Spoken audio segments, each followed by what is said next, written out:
ابو بکر چې ورځ د غرمې ټیم کې رسول الله صلی الله علیه وسلم کور ته ورغی او ابو بکر صدیق ورته وایي چې لبیک وسعدیک یا رسول الله ډیر به وخت رااله ول به وخت ذکر عالم چې ستا یو ادا خدای ته خوښ شوی و او سي جبريل راولې غلو چې په دې ټکی لاړ شو ابو بکر ته زما سلام وایي.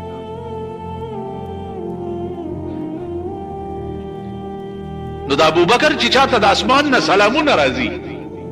داغه نه لوی چرته څوک یا به پیدا شي. اوس د دې عقل ته ګوره پیغمبر ورته وایي چې تا ولې زما په دې نبوت منلو کې څه چیړو نه کړو. هغه ورته ویل چې دې چیړ مې ځکه ونه کړو چې ته ما سره ورکوټه لوی شوی په یو کلی کې مکه معظمه ډیر وړو کې غونډه خار دی نو په یو خار کې سره لوی شوی نو تا په دې سلويخ کاله کې د بچپن نواله ترننه پورې په اسی خبره کې چرته دروغ نه دی ویلي نو دا اوس خود دین خبره و دې کې به څنګه دروغ وي. دې عقل ته اوس ګوره چې ما ستا ټول ژوند مطالعه کړی دی او ما سره دې ټوله زندگی تیره ده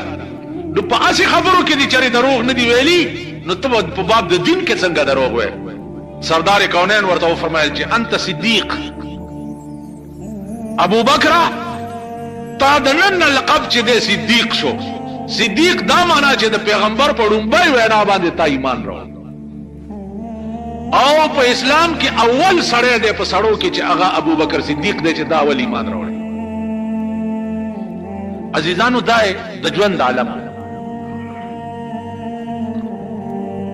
مال حاله ټول قربان ټول 30,000 روپے ور سره پاتې چې حکم وشو چې مکه پرې د مدینه ته لاړ شي.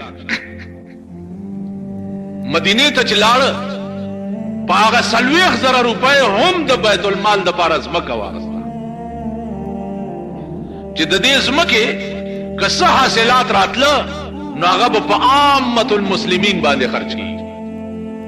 ذات لنا د بیت المال په نوم واغسته. نو د دې شو چې اغوستي جامع هم نوي یو ورځ د ببري شړې لنګ والے دې نو اوستن او تار نشتا چې هغه سوري په غلنګ کې په وګړ نو د کیکر ازغي کا تاسو لیدلی هغه ډیر وګدو نو په غلنګ کې چې کوم سوري نو هغه د کیکر ازغه په کې راسي پیله او باغی هغه سوري ټپ کړ په دې کې چې ګوري